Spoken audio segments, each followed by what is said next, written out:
இப்போ நம்ம வந்து ஒரு குலோப் ஜாமுன் ரெசிபி தான் பார்க்க போகிறோம். இன்ஸ்டன்ட் குலோப் ஜாமுன் மிக்ஸில் செய்ய போகிறோம். இது வந்து நம்மளுக்கு வந்து எம்டிஆரில் வந்து 1+1 நம்ம ஏற்கனவே வாங்கினேன். அப்போ நான் வீடியோ எடுக்க முடியலை. ஸோ அதனால் வந்து அதில் ஒரு பாக்கெட் செஞ்சுட்டு இன்னொரு பாக்கெட் இருந்தது. அதை இப்போ நம்ம வீடியோ எடுத்துடலாம்.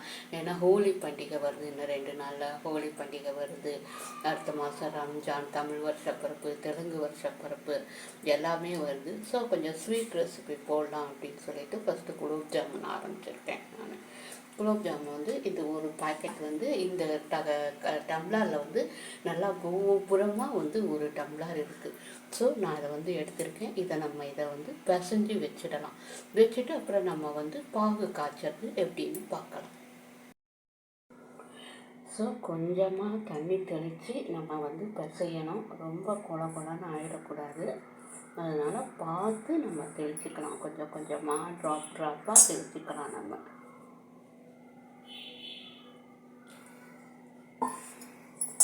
பால்லாம் விடணும்னு இல்லை. ஏன்னா இந்த மிக்ஸிலேயே வந்து நம்மளுக்கு வந்து மில்க் பவுடர் எல்லாமே இருக்குது. ஸோ அதனால் பால் விட்டு பிசையணும்னு இல்லை. ரெண்டாவது அது சீக்கிரமாக ஒரு மாதிரி புளிச்சு போயிடும். நம்ம என்ன பாலெல்லாம் விட்டு பிசைஞ்சோன்னா நம்ம ஆர்டினரி வாட்டர், நார்மல் வாட்டர் விட்டால் போதும். வெந்நீர்லாம் கூட வேண்டாம். தண்ணி அளவுலாம் நம்ம பார்த்து தான் பிசைஞ்சிக்கணும். இந்த மாவு பதத்துக்கு நல்லா பிசைஞ்சிட்டு ஒரு 10 நிமிஷம் நம்ம வந்து ஊற வச்சுட்டு நம்ம அதுக்கப்புறம் வந்து பாகு பார்க்கலாம், எப்படி பண்ணுறது அப்படின்னு பார்க்கலாம்.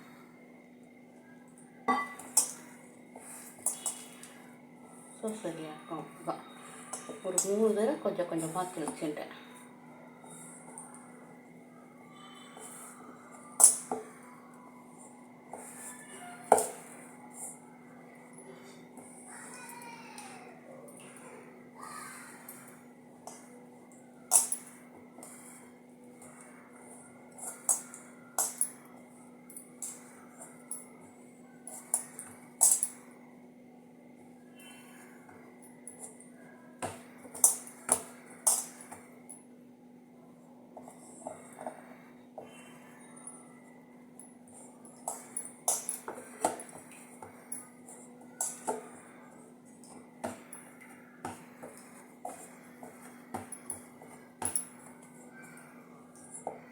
நல்லா கெட்டியாக பிசைஞ்சிட்டோம்.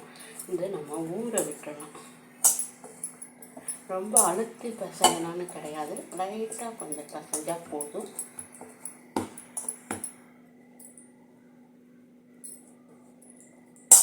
நான் லைட்டாக நெய்யை தடவி மூடி வச்சிடுறேன்.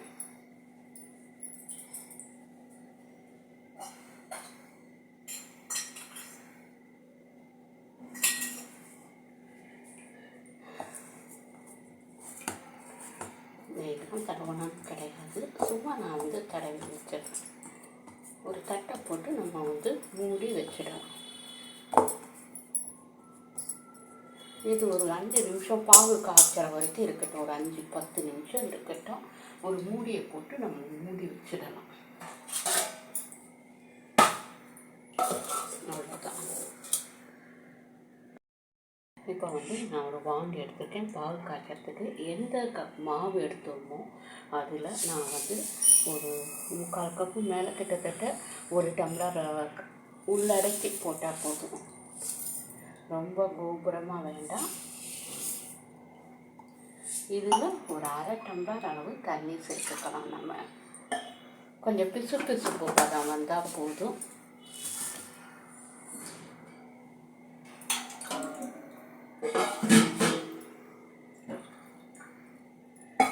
ஒரு 1/2 கப் அளவு தண்ணி சேர்க்கிறேன். இப்போ இது அடுப்பில் வச்சு நம்ம வந்து பாவு காய்ச்சிடலாம். நல்லா கிளறி கொடுத்துட்டே இருக்கணும். ஏன்னா அடியில் சர்க்கரை தங்கிடும், கரையாது. ஸோ எல்லாம் நல்லா ஒன்று போல் கரைஞ்சி வரணும்.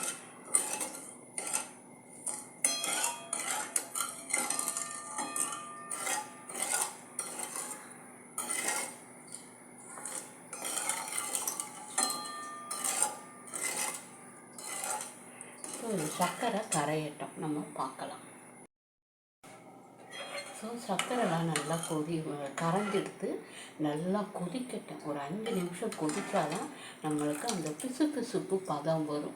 வேறு பாகுலாம் இது காய்ச்ச வேண்டாம். நல்லா கொதித்து கொஞ்சம் நல்லா கையில் ஒட்டணும், பிசு பிசுன்னு இருக்கணும். அந்த பதம் வரட்டும். இது நல்லா கொதிக்க விடலாம்.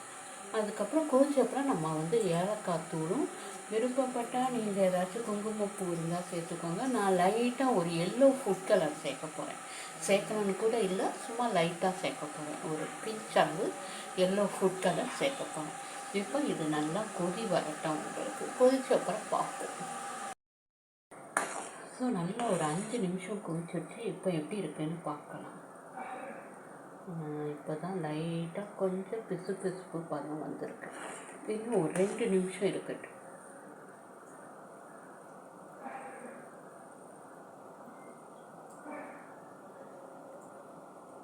இன்னும் ஒரு 2 நிமிஷம் இருக்கட்டும். கொஞ்சம் கெட்டியாகட்டும்.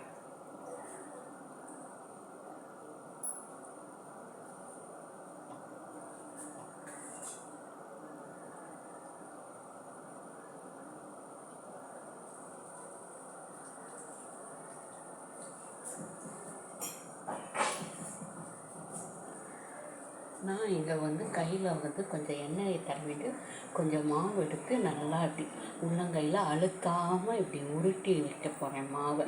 ஒரு 5 நிமிஷம் ஆகிடுச்சு, ஊறிடுச்சு. போதும், நம்ம இப்படி உருட்ட ஆரம்பிச்சிடலாம். பாருங்கள், ரொம்ப அழுத்தி உருட்ட வேண்டாம். இப்படி சாஃப்டாக இப்படி உருட்டி எடுத்துக்கலாம். என்ன சைஸ் வேணுமோ, இப்படி சிலிண்டர் மாதிரி வேணாலும் உருட்டிக்கலாம், இல்லை ரவுண்டு ஷேப்பு. நான் ரவுண்டு ஷேப்பு தான் உருட்டிக்க போகிறேன். என்ன சைஸு வேணுமோ அந்த உங்கள் சைஸு உங்கள் இஷ்டத்துக்கு போகும். இந்த மாதிரி நம்ம எல்லாமாவும் உருட்டி எடுத்துக்கலாம்.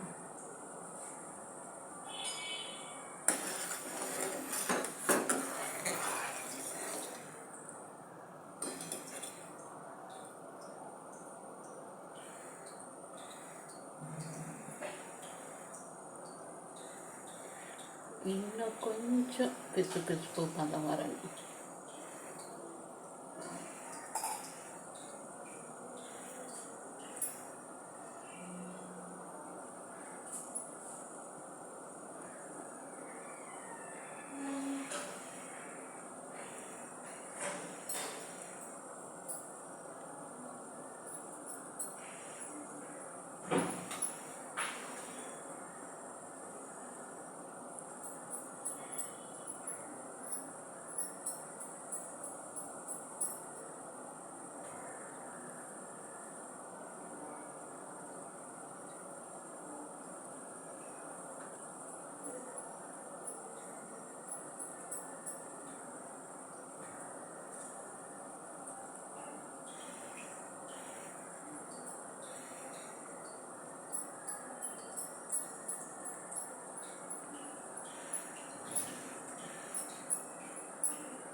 ஓகே, இப்போ நல்லா பிசுன்னு இருக்குது. ஒரு மாதிரி கொஞ்சம் பாகும் கெட்டி ஆகிடுச்சு. ஸோ இந்த பதம் ஓகே. கம்பி பதம் இதெல்லாம் வேண்டாம், கொஞ்சம் பிசுன்னு இருக்குது பாருங்கள்.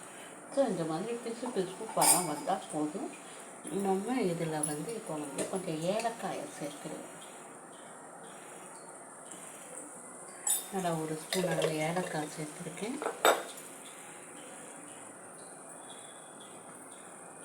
ஒரு பிஞ்ச் சும்மா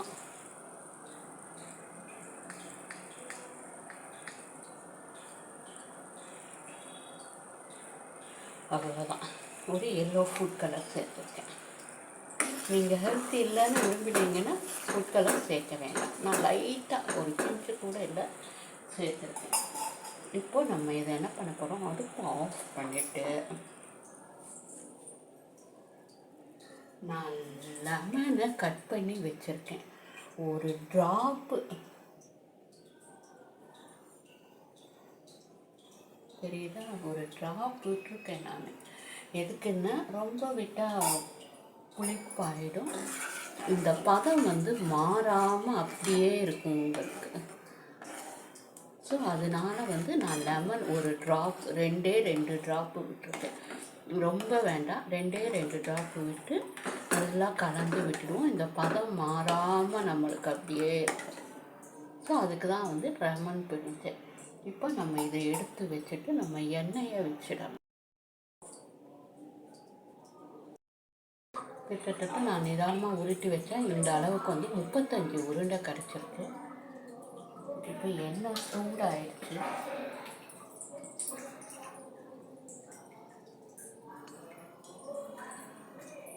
ஸோ அவ்வளோதான்.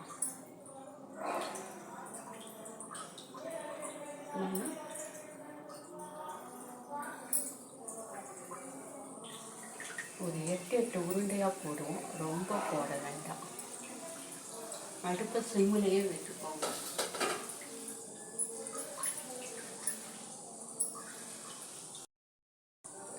ஸோ மெதுவாக அப்படியே திருப்பி கொடுக்கலாம்.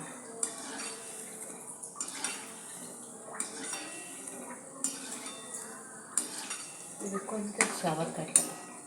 நம்ம உடனே எடுத்து பாகில் போட வேண்டாம், ஏன்னா டக்குன்னு ஊறி கொஞ்ச நேரத்துலேயே அது ஒரு மாதிரி இதாக ஆகிடும். ஸோ நம்ம எடுத்து தனியாக வச்சுக்கலாம்.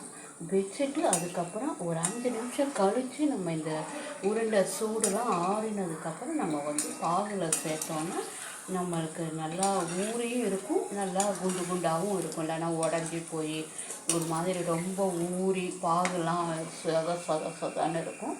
இந்த மாதிரி ஆகாமல் இருக்கும். ஸோ நம்ம வந்து இன்னும் கொஞ்சம் சவக்கட்டும், நல்லா உள்ளெல்லாம் வேகட்டும். அதுக்கு தான் நிதானமாக அடுப்பை வச்சுக்கோங்க, ரொம்ப காய விடாதீங்க.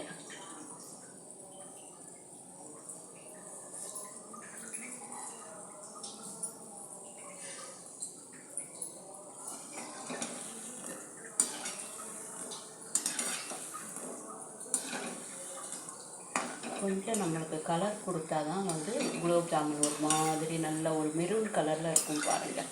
அந்த கலர் வரும். நம்ம வெள்ளை வெள்ளையாக அரைச்சி வச்சோன்னா குலோப் ஜாமுன் கலரும் நல்லாவே இருக்காது. ஸோ அதனால தான் வந்து கொஞ்சம் சவக்கட்டும், உள்ளேயும் கொஞ்சம் நல்லா வேகட்டும்.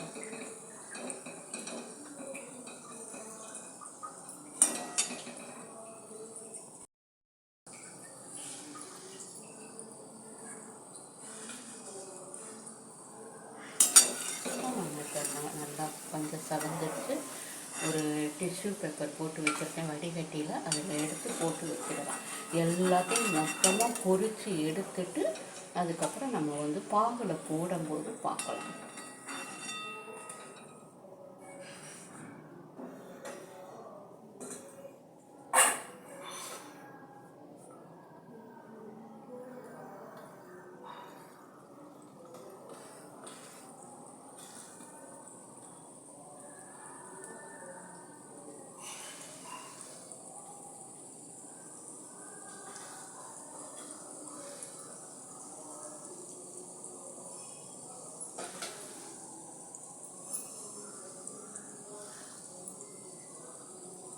ஸோ இது எல்லாமே நல்லா தனித்தனியாக அதுவே பிரிஞ்சிக்கும். நம்ம லைட்டாக மெதுவாக திருப்பி கொடுத்தா போதும்.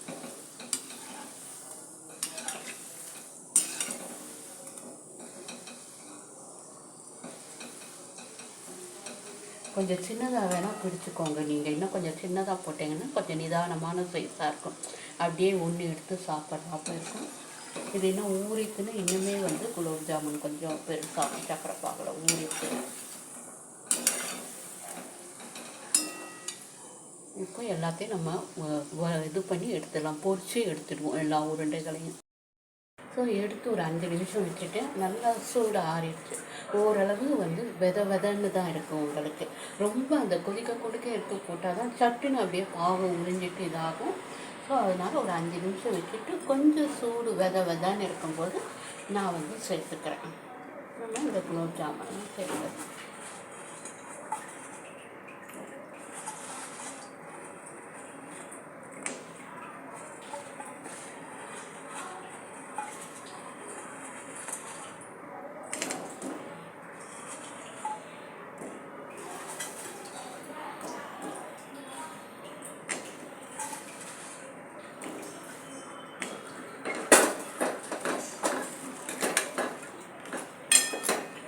ஸோ நல்லா ஒரு 2 ஹவர் ஊறட்டும். ஊறினது ஊறினதுக்கப்புறம் நம்ம வந்து பார்க்கலாம்.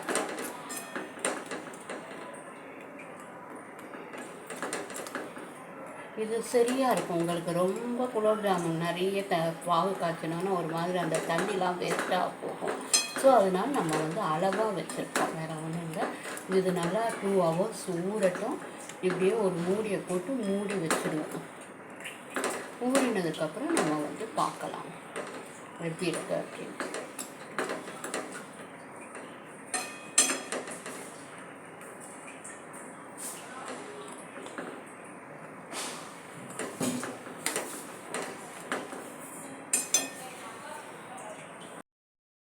ஸோ ஊறிட்டு குலோப் ஜாமுன் சும்மா ஒரு கிண்ணத்தில் நான் வந்து உங்களுக்கு எடுத்து வச்சுருக்கேன், காமிக்கிறேன். நல்லா ஊறிட்டு 2 hours ஆகிடுச்சு. அவ்வளோதான், குலோப் ஜாமுன் ரெடி. இந்த ரெசிபியை ட்ரை பண்ணி பாருங்கள். இப்போ நம்ம இதை வந்து கட் பண்ணி பார்க்கலாம் எப்படி இருக்குது உள்ளே அப்படின்னு. உள்ளேயும் பாருங்கள் நல்லா ஊறி இருக்குது. உங்களுக்கு ஜாமுன் வந்து நல்லா பால் இறங்கியிருக்கு. ஸோ ஒரு 2 hours 3 hours ஊற விட்டுட்டிங்கன்னா உங்களுக்கு வந்து குலோப் ஜாமுன் ரெடி. இந்த ரெசிபியை ட்ரை பண்ணி பாருங்கள், எப்படி இருக்குன்னு சொல்லுங்கள். இது மாதிரி இன்னும் நிறைய ஸ்வீட் ரெசிபிலாம் உங்களுக்கு நான் வந்து அடுத்தடுத்து கொடுக்க ட்ரை பண்ணுறேன். மீண்டும் ஒரு நல்ல பதிவுகளை உங்களை சந்திக்கிறேன். கண்டிப்பாக ஒரு லைக் பண்ணி சப்ஸ்கிரைப் பண்ணிடுங்க நம்ம சேனலை. தேங்க்யூ.